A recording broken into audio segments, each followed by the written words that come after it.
All right. Welcome to another edition of the Blunt Force Conservative Podcast. I am Chris Hinkle, your Blunt Force Conservative, constitutional expert, I guess you could call me. I am undefeated on the constitutional debate stage. Actually had some debates here recently with a couple of people online, had a couple of them tap out. Just can't handle it on the debate stage. Sorry I haven't been with you guys in a while. We did do a broadcast from WYAB when I sat in for my good friend Andrew Gasser, and I was able to have my other good friend FX Regan on to talk a little bit about his books, his backgrounds. We talked about the Guthrie case and things going on in the FBI, and really appreciate him taking the time to do that. I have been super busy lately. As many of you know, I became a grandfather last September. So we have been spending a lot of time with our granddaughter, my wife, Pam, and I. That is my granddaughter over my shoulder here. You can see the little picture right there of Sutton Grace. She is a joy, growing it like a weed every day. And we are just, it's an amazing thing to be a grandfather. And what I've tried to explain to, my son and daughter-in-law, especially with my son, is the reason being a grandparent is so great is you get the opportunity to actually just about have your kids be small again. And you get to enjoy that time with them without all the stress and strain of, trying to actually not just be a parent, but also trying to get your life going, buying a house, um, starting your career, things like that. And now that I've gotten to this age where I'm technically in retirement, I do run a small business from my house, and I do a little bit of contract work on the side for the government. Uh, but pretty much retired, have been that way. This May will be 7 years. It goes by fast after 33, a little over 33 years of government service and 20 plus of it with the FBI, 25 years total as a federal agent. You just blink and those things are gone by. But it is such a joy to get to spend this time with our granddaughter and just enjoy watching her learn something new every day. The other thing I've been busy with the Guthrie kidnapping, that is something where I've a lot of it had to do with something other than the Guthrie kidnapping. There was a while back, I think it was, I got a picture of it here on February 2nd. I had the opportunity to go on Bill O'Reilly's show. A friend of ours that's connected with a lot of these shows uh, approached me and another friend of mine about the opportunity to meet with Bill and go on his television, I guess it's a television show from BillO'Reilly.com, and he broadcasts from there. He's on the First TV as well.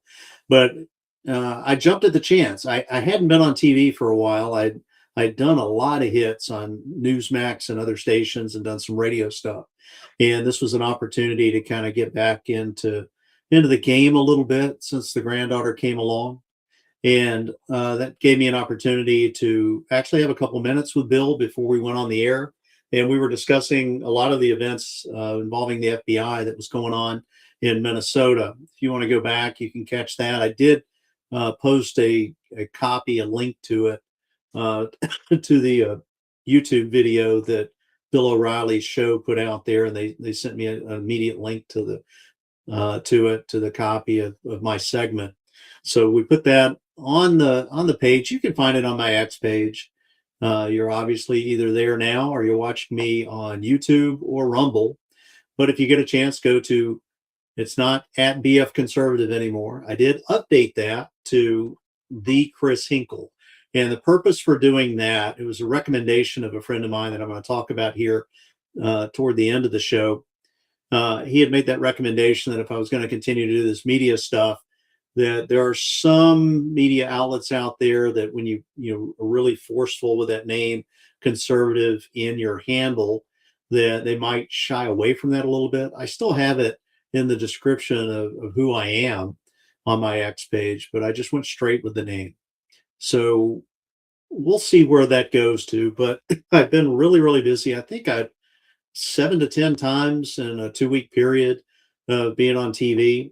And Mr. O'Reilly, I think, had a little something to do with that.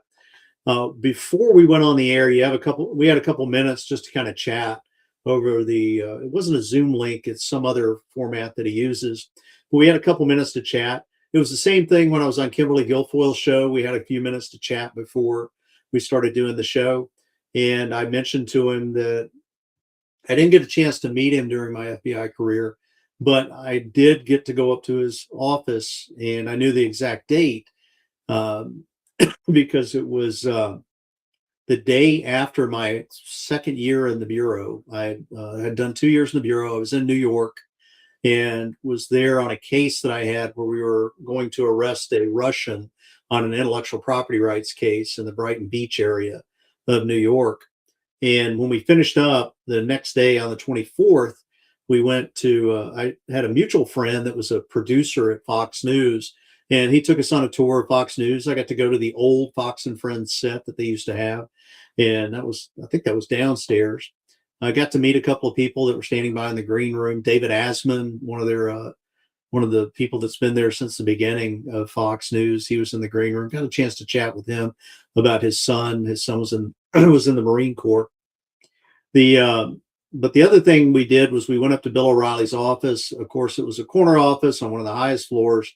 He wasn't in. There were a lot of things that were piled outside his office, and I was able to drop a book off there, his book, The O'Reilly Factor, and left my business card in it. And he was kind enough to autograph it and give a little note in there. And if I get a chance, I'll try to show that one time here on the podcast. But I reminded him that, hey, thank you for signing the book on May 24th, 2001. And he said, wow, that's a long time ago. And he said, anything I can ever do to help you, let me know. And I never asked for anything, but it was shortly after that when the Guthrie kidnapping stuff started coming out. I started getting calls from booking producers, I think is what they call them, or show bookers, about coming on and just giving my perspective of what was going on, what I saw out in Arizona, the interaction between the Sheriff's Department, the Pima County Sheriff's Office, and the FBI, what I thought was going on in the background, some questions that I had about some of the protocols that were done by the sheriff, some things I disagreed with. Wasn't trying to second guess just based on my experience. I thought a lot of the things were a little odd in the case. You can go back and catch some of those clips, and maybe we'll talk about that another day. But yeah, a few times on TV.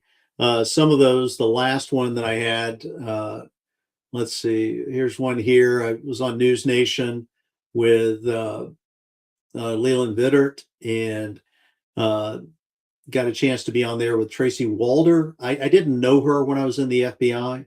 I've heard of her since I left the FBI. So it was a segment with she and I were doing the side panel stuff there and talking about the case. And then the last one I did was here on February 25th. And man, this was early. It was on Wake Up America on Newsmax. The other one was on News Nation. And you can tell my eyes are a little puffy there because they sent it out. I had to be ready to go at 6:50 in the morning is when the segment began. And man, it was having to get up at about 5 in the morning, get yourself some coffee, and get ready for to go on and give your thoughts and perspective on the Guthrie case. And I always try to bring something new to it. I was a hostage negotiator. I ran one of the programs I ran as a supervisor in Jackson, Mississippi, in addition to being the civil rights supervisor running that program, was the violent crime program. I had been out on a number of cases where we were dealing with individuals with kidnappings or hostage taking. So I had a little bit of unique perspective to bring that. But what I really wanted to talk about today was what I said in the title here. And let's start off. We've got Thomas Massie out there. So first of all, kudos to President Trump. I thought his State of the Union, and I've heard a number of State of the Unions. I mean, a ton of them. Uh, I got very interested in politics very young in my life. I'm talking like pre-elementary school. I can remember watching the election returns with Nixon. Uh, I remember when George Wallace was shot when he was running as a Dixiecrat. So I've always kind of gravitated toward that. Um, so I thought that the president did an amazing job. He didn't make it about himself. He made it about, America. And unfortunately, a lot of our elected representatives on Republican and definitely on the Democrat side, they don't really represent us. They represent their special interest. They represent themselves. They rarely spend time actually talking to their constituents. Thomas Massey is one of those. I have offered up online, and I'm serious about this, and I know he probably doesn't take it serious. I've only been on X for about a year and a half. I have a little over 3,000 followers, and that's not going out there and hustling and trying to get followers and posting things online just to get nibbles of other people. Uh, want to hear what's he going to say next, that type of thing. I'm not trying to be shocking. I just try to be honest. And that's the reason I pulled this podcast up today. I've been sitting here the past couple of days and watching and observing some of the actions of the individuals, especially our elected representatives. And Massey is one of those. My degree is in education and psychology and working with the undercover program. I wasn't an official undercover employee. I did online covert employee, online undercover type stuff. But I was the undercover coordinator for a number of years in the FBI. So I'm very familiar with the program. Ran a number of undercover operations during my FBI career. So I'm very familiar with it. In observing this human behavior, I'm looking at Massey, and I should have written it down and put it in a sealed envelope because I knew exactly what he was going to do. The first thing he was going to do was anything he could to undercut President Trump and what he's doing in Iran with this military action in Iran. And we're going to talk about that tonight too, because the president is on firm constitutional grounds. This talk about it being an illegal war and all of that's going nowhere as far as if the courts had to get involved in it. And my God, if we're going to have elected representatives out there trying to overstep their constitutional authority in being the commander in chief, we don't have 535 commanders in chief. We have one, and that's the president of the United States under Article 2.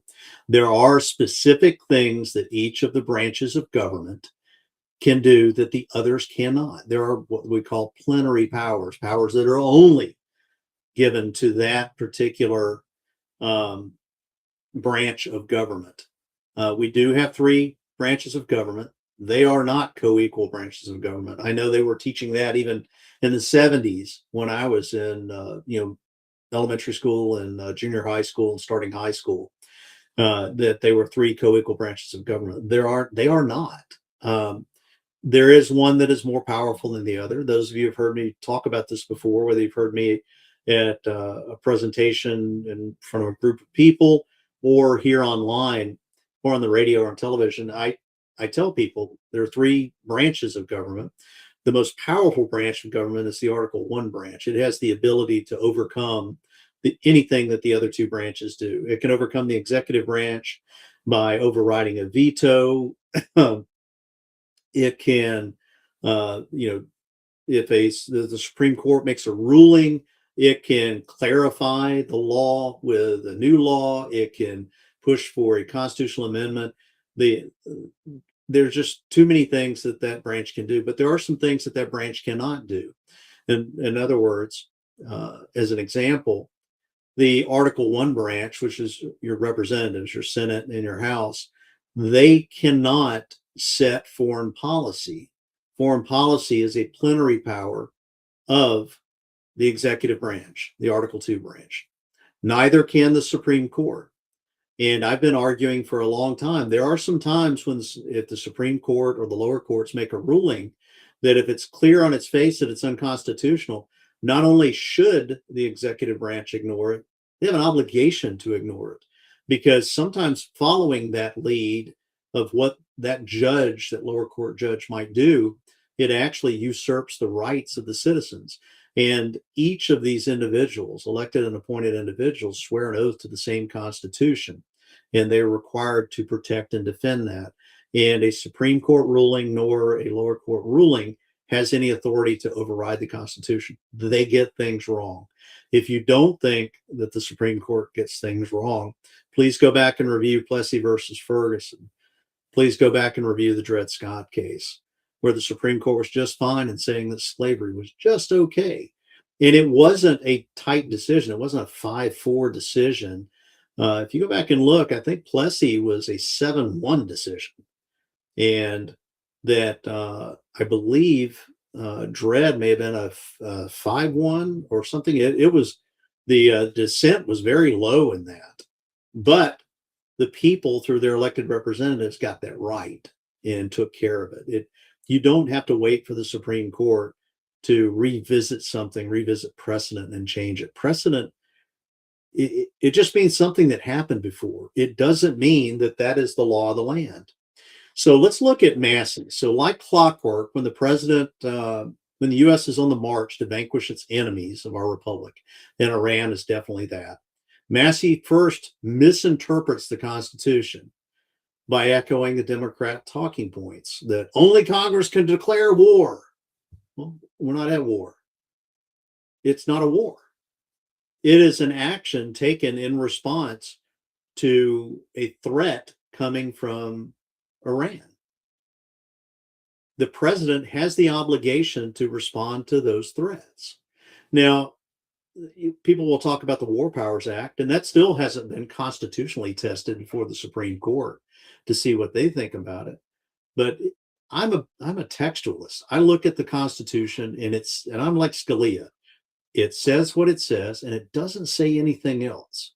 Anything else that you think it says, unless you can show me in the Constitution, it doesn't exist. So let's go to the Constitution. So under Article 1, Section 8, Clause 11, to declare war, this is what Congress can do: declare war, grant letters of marque and reprisal, and make rules concerning captures on land and water. Now, the letters of marque and reprisal, and I guess I'm pronouncing that correctly, is the authorization for private citizens to attack and seize ships, cargo, or subjects of a foreign nation, typically during wartime. It authorizes the citizens to go out and do things on behalf of the government. And then they can also make the rules concerning captures of land and water, what can be captured and how it's adjudicated. And this was used during the War of 1812 in the capture of British vessels. So it is not something that is foreign or unusual. Now, under Article 2, Section 2, the president is the commander-in-chief of the military. Congress has the plenary power to declare war and to fund it. But under this article, the president can order deployments, engagements, or strikes to repel attacks or neutralize threats. There's a saying that we have in firearms: action is always faster than reaction. You can actually have your weapon out and pointed at an individual and your hand on the trigger, ready to pull the trigger. And the actions of an individual in grabbing and pulling the gun out and taking a shot are much faster than your reaction to it, because they've already made the decision that they're going to do something, that they can pull and point that weapon. You've got to process what's happening in front of you, make the decision of whether or not you're going to pull the trigger, engage in pulling the trigger. During all that time, this individual's already acting. We had some demonstrations of that when I went through the FBI Academy, and I'm guessing they're still doing that, where we would have guns pointed at us, and they could be pointed at our face, right in front of us, and we were taught how to go in and disarm or get the weapon away, even with weapons pointed at our back, behind us, of being able to turn fast enough and in the direction to get the gun away from you. We did this a number of times, and the action was always faster than the reaction. So the president, under this article, as we said, he can order deployments, engagements, strikes to repel or neutralize threats. He can't wait around.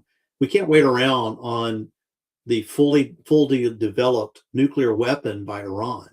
What we have to look at is we want to catch it early enough that we can keep them from developing that weapon.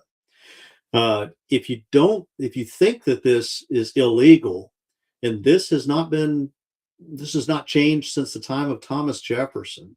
Thomas Jefferson deployed naval forces against the Barbary pirates in 1801. Nobody overturned that. Nobody stopped it. Nobody pulled it back.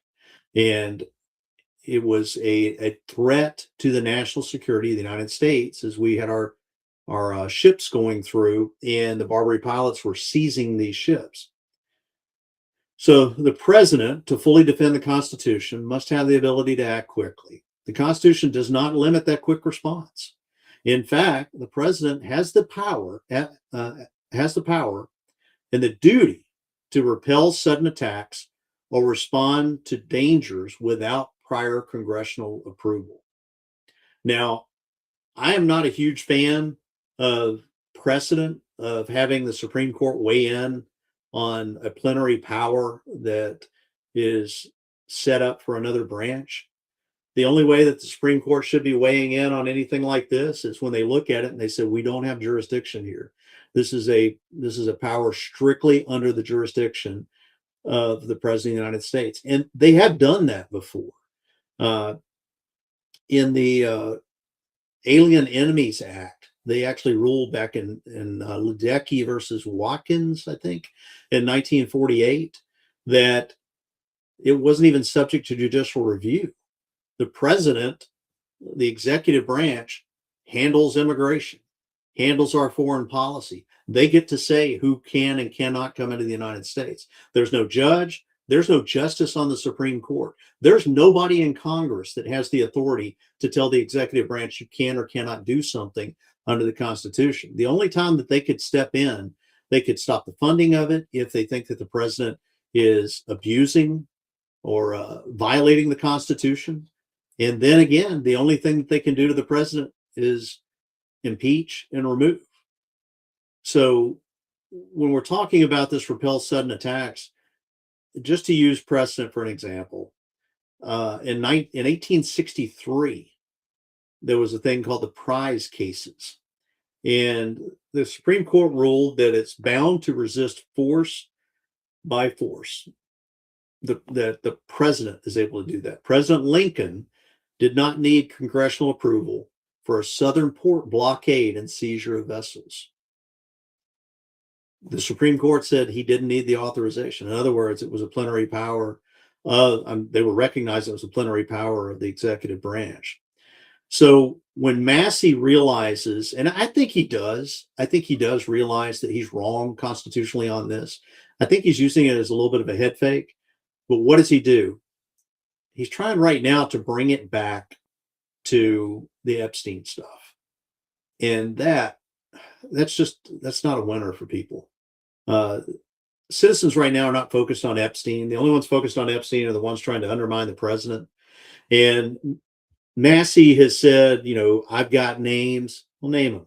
You know why he doesn't name them? Because unless he's in the well of the Congress, where he's exempt from the laws of libel and slander or usurping somebody's due process rights, he can't name those names. The other thing I get frustrated with, and I see this from Massey, I hear it from Rand Paul, I hear it from a lot of Democrats, I hear it from idiots online. I'm trying to think of the guy's name. He's one of those in that Flynn network, along with that idiot Alex Jones or Kyle Seraphin. It's they keep saying it's about pedophilia, that these pedophiles. Well, pedophilia involves prepubescent children, and I haven't seen anything coming out of the Epstein files unless it's photographs that Epstein may have had, that there were any prepubescent children that were used in his shenanigans that were going on that island. Did he have some underage girls down there that likely did some things? Possibly. A lot of indications of that. But I haven't seen anything that represents these individuals were pedophiles. So Massey states some of the same things that Senator Tim Kaine has said, which is the actions that Trump has taken is illegal. They're going to come back and they're going to, they want to force the Senate and the House to make some decisions on that. I hope citizens end up calling their representatives and giving them their 2 cents on this. Eventually, they have to listen, I guess.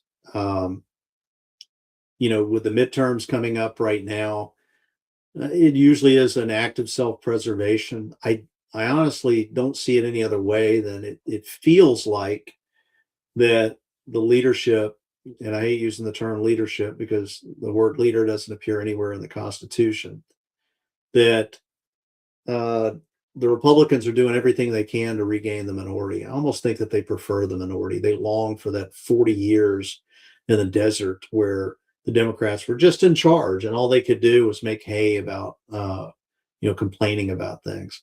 As I've said a number of times, our representatives are really good about parroting our concerns in the media. They're really good about engaging in theater at hearings. They are very weak on actually taking any action. As a matter of fact, and a quick example of that, if you look at John Thune, and I posted something about this on my X page, he's talking about affordable housing as his priority of the first thing he's wanting to put through. I'm not sure what that has to do with the SAVE Act, because 95% overall of people, of citizens, want the SAVE Act passed. Even the majority, I think 80 something percent of Democrats want the SAVE Act passed. It should be the top priority. You pass the SAVE Act, you might have a chance to go in with a little more confidence into the midterms. But right now, they're trying to use fear tactics. One of those fear tactics is trying to rescue John Cornyn out of Texas. Cornyn's going to lose. He's going to lose to Paxton. The only thing he can hope for is that neither he, Paxton, or the other person, I can't remember what his name is, that's running in Texas, that they don't reach that magic 50.1%, so that they actually get the nomination. That's the huge hope that Cornyn has right now. So he's pulling out all the stops. That's why you saw Tim Scott and John Thune out there talking about, if we really want to be able to keep the Senate, we got to have John Cornyn. I'm sorry, I don't want John Cornyn. John Cornyn tried to negotiate away our Second Amendment rights. I'm just being blunt here, and it's something that I would say directly to Cornyn. I'd say it to Thune. I'd say it to Tim Scott. Stop trying to rescue this rhino, this guy that does not care about your constitutional rights. John Cornyn must lose that over there. And if we have to suffer through a Democrat in that seat for a short period of time, that's John Cornyn's fault for not actually representing his people. It's not the citizens' fault. So let's move on real quick while we're on here and talk about this recent action by the Supreme Court of the United States on tariffs. These are all my thoughts. Now, we've had a number of cases. We have a number of citations out there. You go searching, you're going to find it in Webster's dictionary and, dictionary online. You're going to find all this stuff that defines a tariff as a tax. Well, I look to the Constitution before I look to anything like a dictionary or what some quote scholar might say. I'm not an attorney. I don't have a JD degree.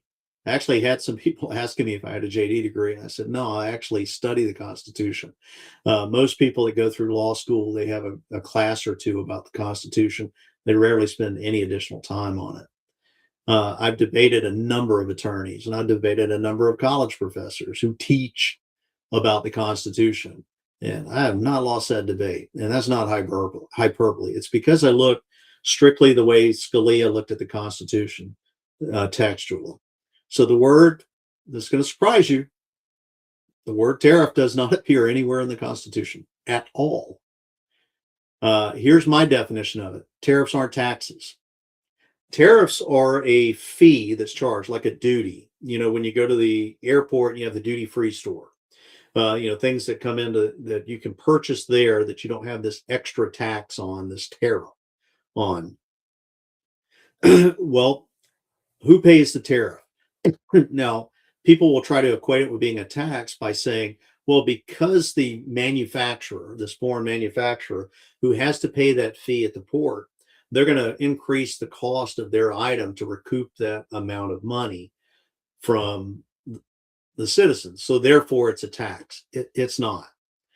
So contrary to popular opinion, primarily by those seeking to undermine the executive branch's ability to execute foreign policy, tariffs aren't taxes. Tariffs are a tool of diplomacy. It's how the president, the executive branch, who has plenary power under setting foreign policy, can deal immediately with threats to our economy, with having another country coming here trying to undercut our products or undercut our way of life. So, under Article 1 of the Constitution, a tax, and this is under the Constitution, is any compulsory payment imposed by Congress to raise revenue. And Congress, under civil acts, delegated the authority to the executive branch to adjust imports and impose temporary import charges. You have to be able to respond to it. Action is always faster than reaction. So when you see someone trying to, it's one of the reasons why I think it was 25 years ago we had the Buy America Act, and we had some steel companies that were buying foreign steel that was substandard. We had some issues here in the state of Mississippi with Chinese drywall trying to infiltrate our drywall market here in Mississippi and undercut it with substandard products. So the president, under that foreign policy, has this tool to say, if you're going to bring it in, you're going to help offset the cost, the damage that you're doing to our U.S. markets by bringing in your product. We're going to make you pay more to participate in our commerce. So the company that brings that in has to pay that. They're the ones that pay that tariff. Now people will say, well, that gets passed off to the consumer. Not necessarily. They could just absorb the cost. They can cut somewhere else. They can offset it. Sort of like you do on your taxes every year. If you run a business like I do, you come up with ways to offset your tax burden by saying it costs me money through marketing to do this, or through mileage and traveling to do my work. You look for things to offset that, and the companies can do that. So I think Congress did get this wrong. They still didn't say what's going to happen with the $175 billion of revenue that was generated from these tariffs that were paid by these countries. And here's the thing. Who are you going to pay the money back to? So if we're to believe that these companies pass that dollar amount onto the consumer, and so that they can try to recoup their losses, if that 175 billion was passed off in increased prices to the consumer, shouldn't the consumer get the 175 billion back? You can't say that you lost money, recoup it from the citizens, and then recoup another amount of it from the government in paying these tariff fees back. I don't think these fees are going to get paid back. I honestly don't. I think cooler heads are going to prevail. At some point, somebody's going to have to stand up and correct this. And as I mentioned, Congress has the power to do that. They can pretty much tell the Supreme Court to go pound sand. They can redefine this as a tariff. This tariff is not a tax. That's really all it takes to do that. But it's going to take you as citizens going before your representatives and articulating why you think they got it wrong. I looked at the faces of Amy Coney Barrett and Roberts, and they got it wrong. They clearly got it wrong. So if you want to go back and read the opinion, the minority opinion that was written by Clarence Thomas, it was in Alito, it was masterful. All right, so let's move on to something else real quick. This is going to be a short podcast, and that's the FBI. And I want to talk about the good, the bad, and the ugly of the FBI, what I'm seeing right now. So let's start off with the good news. Let's do some praise of the FBI. I think that they've been seen as being the steady hand and the experts in the room when it's come to the Guthrie kidnapping case. It's been so evident, and I do understand why the FBI is staying back and not saying anything about the Pima County Sheriff. The Pima County Sheriff is demonstrating his ineptitude and hard-headedness all on his own. And if somebody's going to, if somebody wants to make a fool of themselves, and they don't need your help. So it's probably a good idea for the FBI to stay back right now. I don't think that the case is It doesn't appear, based on what I see in the media, that that case is salvageable, especially with the mistakes of processing the crime scene, not fully processing it, releasing it, then having to resecure it, and then bringing the FBI in, sending the evidence down to a lab in Florida to have it tested, and then have to have those results validated by the FBI before they can run it through their CODIS system to see if there's any connections to DNA that was collected from other felons, and then trying to go taking if there's any of that DNA left, taking that and going to some of the heritage sites, about your lineage, where people do 23andMe, or look to see what their ancestral roots were. The problem that you have with that is that's going to take a lot of legal paperwork to get through that. Your information is supposed to be protected, and it would take some order from the court to allow them to take a look at your documentation and look at. Now, what will likely happen is if the FBI has those DNA results and they want it run through the database while they're going through the court process to certify it, they can pass it along to one of those companies that handles those private DNA results, and they can go ahead and at least get themselves organized and find that information so that as soon as the legal paperwork shows up, they can get it. I'm guessing that's what's happening in the background. If there's enough of the DNA left, it really seems to have held the system up, and uh, I don't understand why. Understand what the gain was for the sheriff to do that, to send it down to Florida. It just seems like it delays things because it's still got to go through the FBI. The FBI has the top laboratory in these matters in the world. There's none better. Why not just send it there directly? Those resources were available to the sheriff. I don't know. So I think this has taken some of the tarnish off the badge of the FBI because they've been able to respond and provide those resources. You're kind of seeing what I saw behind the scenes of the FBI when we would do an assistance to law enforcement case in providing resources or laboratory resources or analytical resources, things like that, to help out the local law enforcement. But man, the sheriff is it really seems like he's mismanaged this investigation. And often that happens when you get somebody in elected office. They want to be able to respond directly to their constituents, that they're in charge, that they're the ones moving this forward. He had the opportunity to do that. The FBI would have allowed him to be the face that's out there. I think another thing that was a problem in that Guthrie case was not holding at least one press conference a day. Doesn't have to be the special agent in charge of the Phoenix division or the sheriff of Pima County there. You can put your public information officer or your public affairs officer from the FBI out there to pass along information. You need that focal point for information coming in and going out. The other thing that I think is helping the FBI is that violent crime is down nationwide.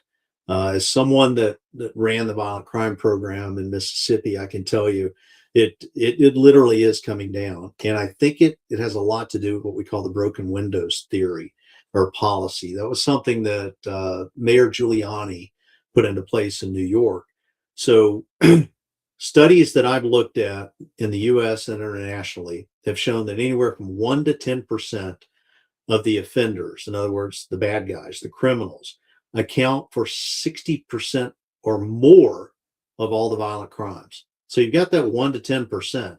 So if you can focus on, out of every 100 people, 1 to 10 of those individuals, and you get them off the street for something else. With Mayor Giuliani, it used to be if they broke a window, if they jumped a turnstile, you take them off the street. Well, they're not available to commit the more heinous crimes like murder.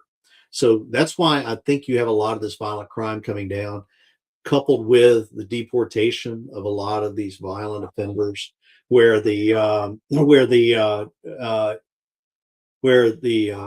Homeland Security and Immigration and Customs Enforcement has been removing a lot of these people that Joe Biden and them brought in. Sorry if you're hearing our dogs bark in the background. It's getting late at night. This is usually about the time they start getting a little antsy. But mathematically focusing on those 1%, that plus getting these violent offenders that came over here during the Biden administration open borders policy has had a significant impact on violent crime. Still hard to measure it nationwide. One of the things that I became very familiar with was the FBI's national crime statistics each year. And the problem that we have, that national crime data, that input, not every law enforcement agency or municipality reports to it. So you can only report what you see from the individuals that report information. So I'll give you an example, like the uh, Los Angeles Police Department doesn't report their crime data. Los Angeles County Sheriff's Office does, but not the police department. So you kind of get skewed numbers there. All right, the bad. Uh, the FBI, in my opinion, has not done well in addressing public concern that there's no accountability.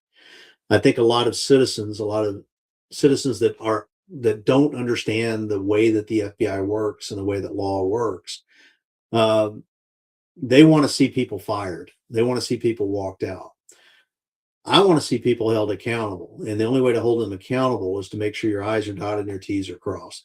We can go out and just haphazardly arrest a lot of people, and then their cases get thrown out in court and they're found not guilty. In other words, we can't go back and charge them again. Also, the underlings, the FBI street agents, 99.9% of them are just out there executing lawfully obtained search warrants and arrest warrants. When the court says you have to go bring this person or this item before the court, you have to go do that. They get an affidavit. That affidavit is reviewed. The judge says, I believe this to be true. The order is issued. You have to go get it. That is due process.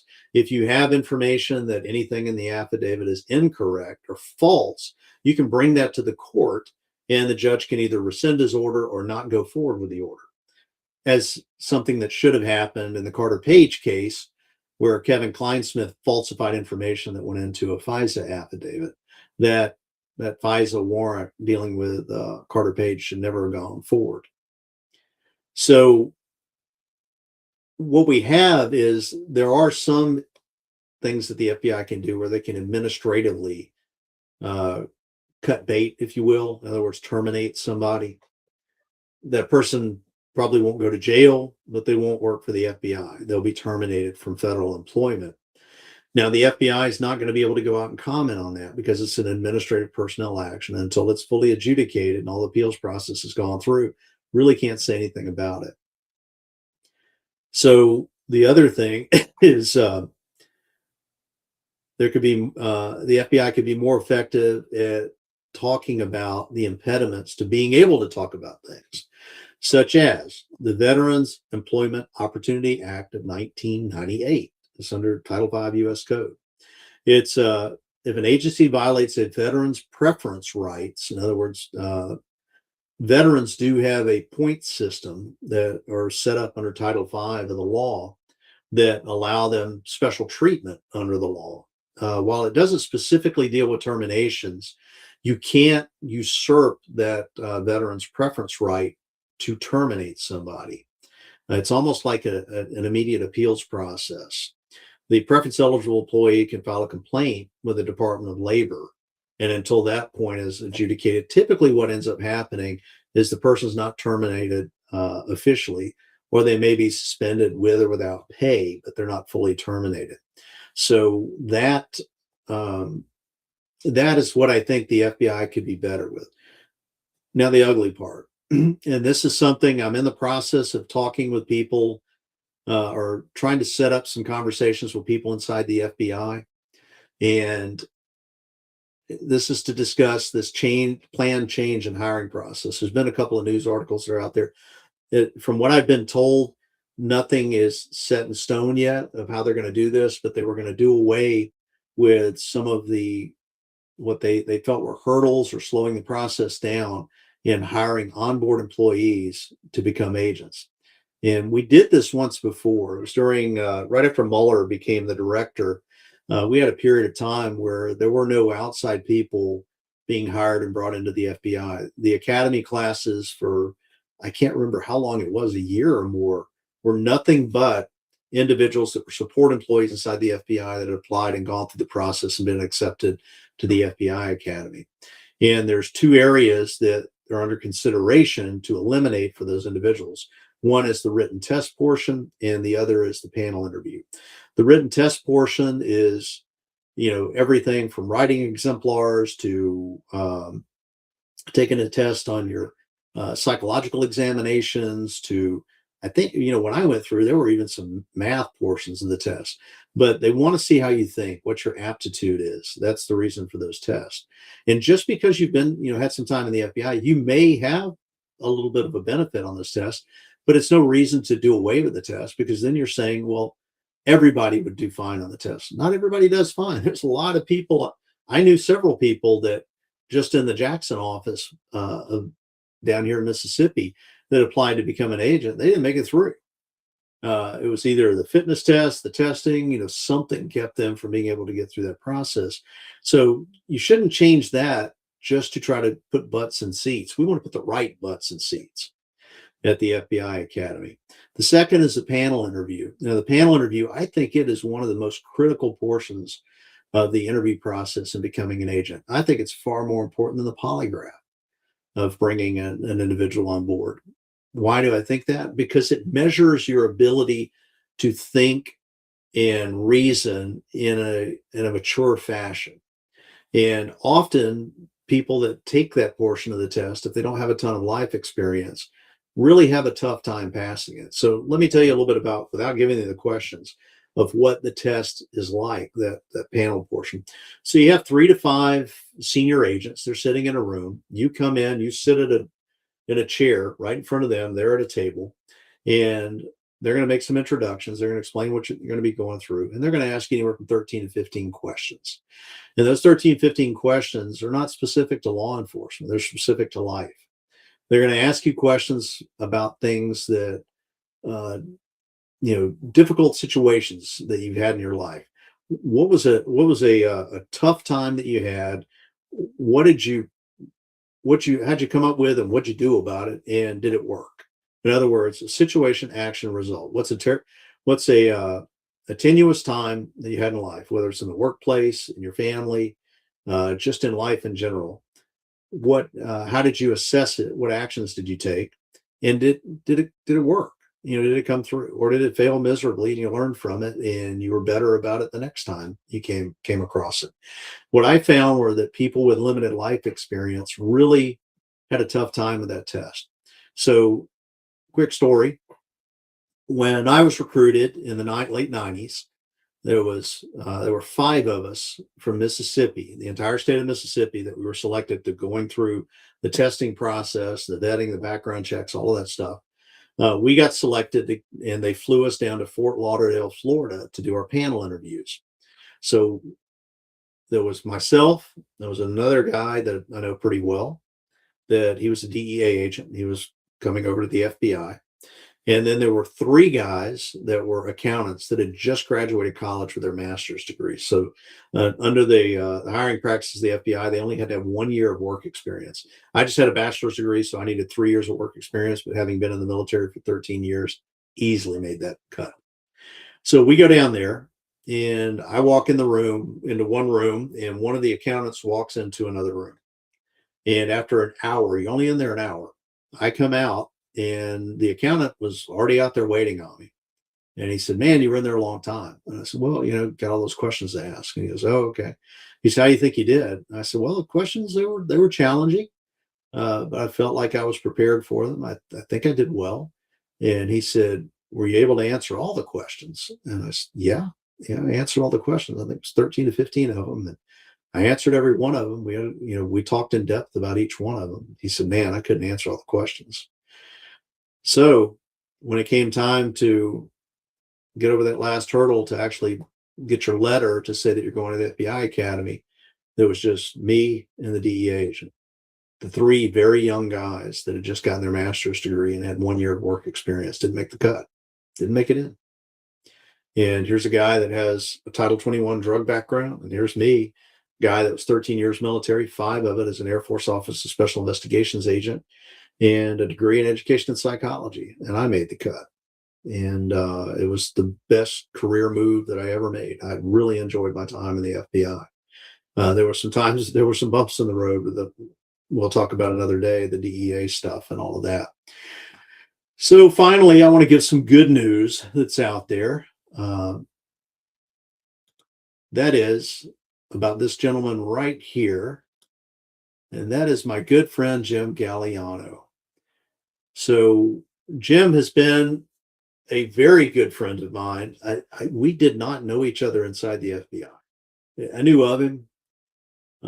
He was spent most of his time up in the New York division, except for when he was down in Mexico as a legal attaché. And Jim is a smart dude, and he's very polished in how he handles himself on camera. It probably helped him really well when he was elected as mayor of his hometown there in Cornwall on the Hudson. But during the Guthrie matter, Jim had called me up and said, "Hey, they're flying me. Fox News is flying me out to Arizona, and they're gonna just pay me by the day out there to report on this Guthrie kidnapping case." And he said, "I think I got a good shot at getting a contributorship with Fox News." My agent, he has an agent, was negotiating between Fox News and another major news network. And Jim had done this before, right after he retired. I think he retired a year or two before I did. And he went to work for CNN and was a contributor with them for a while before he became mayor. So he's very familiar with the process there. And he said, "It's going to happen this week, I'm being told." So he gave me a heads up on it. He's been part of our small text group. We have about 5 or 6 of us in a text group. We've all been together since about 2020 or right around there. Sometime right after I retired, we all kind of came together. And so he just said, "Don't tell anybody in the text group. I don't want to jinx it, but it looks like I'm going to get this position." And he did. So congrats, Gags. He is now a Fox News contributor.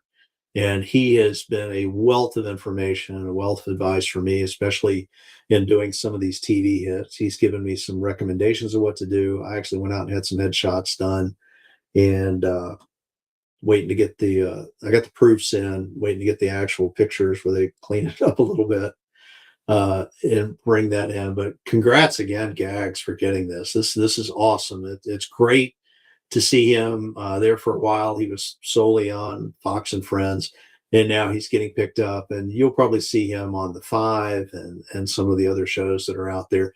Fox, they'll make use of him. They're paying him well. I haven't talked to him about the details of it yet. At some point, he and I are going to sit down. I want to talk about the mechanics of what happened while he was on scene out in Arizona. And again, congrats to doing that. And finally, before I sign off, I just want to thank all of you for taking the time to listen to this old guy talk a little bit tonight. I'm going to try to do these more often. It's tough to put them together during the day. I just long, and I spend so much time on my granddaughter that it's hard for me to focus here. She took 2 long naps today, so I was able to put together some notes in doing this podcast. But I want to thank you for doing it. Today is also a special day for me because it is what time? 8:30 Central Time. So in 2 hours from now, I will officially be 62 years old. Today is my birthday, March 2nd. I was born the same day as Dr. Seuss, born the same day as The Rock, born the same day as Tua Tagovailoa, born the same day as Coach Gene Stallings, former coach of the Alabama Crimson Tide.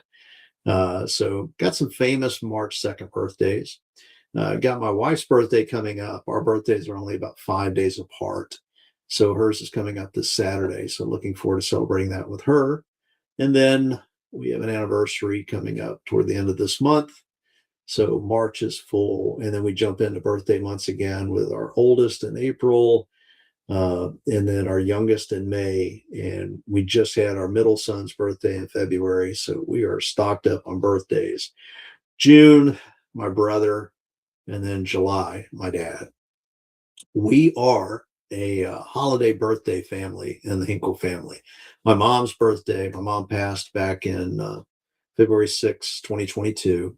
And her birthday is on St. Patrick's Day, March 17th. Her father, my grandfather, was born on Valentine's Day on February 14th.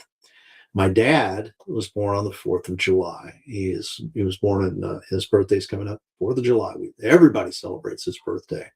So it's pretty amazing with the numbers of holiday birthdays that we have here. But again, thank you all for listening in. If you've got anything you want me to talk about, or if you got constitutional questions, DM me. I tend to respond to a lot of the DMs that I get. Or you can jump into one of the topics that I post online. You can post some questions in there. I try to be civil, cogent. Things that I've got coming up this week. We have got a quote Republican luncheon this Wednesday. Not sure who the speaker is going to be. It's kind of where I cut my teeth after getting out of the FBI and being able to civilly and cogently confront my elected representative and exercise the First Amendment right to petition and seek redress. So looking forward to doing that. Hopefully I see some elected officials there. I already gave my wife heads up that I'm going. Uh, Sarah Sutton's other grandmother is going to come over and hang out with my wife. They're going to take care of little Sutton while I go to this luncheon. And other than that, it has just been an amazing time. I think we are this time with the potential of what can happen in the Middle East with Iran. That's going to be amazing. 100 years from now, you know, are the people that our kids, our great great grandkids, maybe vacationing in Iran. That is just awesome to even think about. Um, God really has blessed us with President Trump. Now, I don't worship President Trump. There's some things that he's done that I disagree with, but he's right on this in taking this action with Iran. He is definitely right. And he was right on the tariffs, too. The Supreme Court was wrong on that. It's going to take a while. I kind of hope, and I hope I can get this message to the Trump organization. I do have a new friend that I met within the last year that is very tight with Donald Jr. What I would like to see is the president put together a group of people, not a Jonathan Turley, not an Andrew McCarthy, just some very common sense people to take a look at the mess that has been created by these lower courts and the mess that is created by the Supreme Court. And if you think that they don't make messes, again, go back and read Plessy versus Ferguson and Dred Scott case. If you really want to read a good book about the Supreme Court and the history of it, the dark history of it, I highly recommend a book called Men in Black by Mark Levin. Regardless of what you think one way or another about Mark Levin, the book is really good and it's factually accurate, footnotes and everything about some of our past Supreme Court justices. Well, it is 8:30 here in the great state of Mississippi, and we are going to sign off.